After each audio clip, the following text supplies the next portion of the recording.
ของเจ้าพ่อเมืองแสนครับ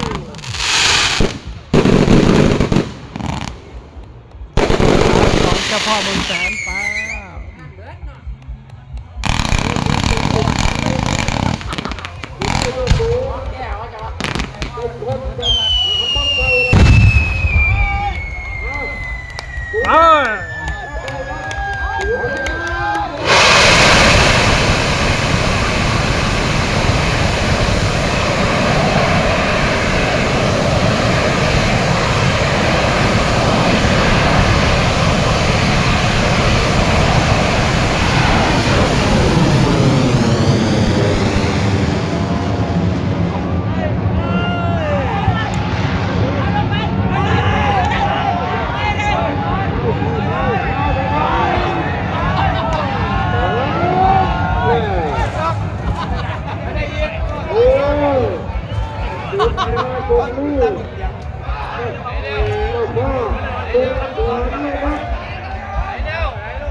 คุณยอ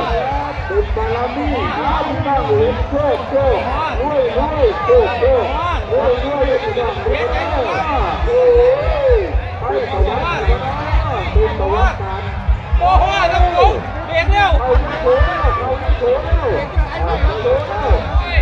ว์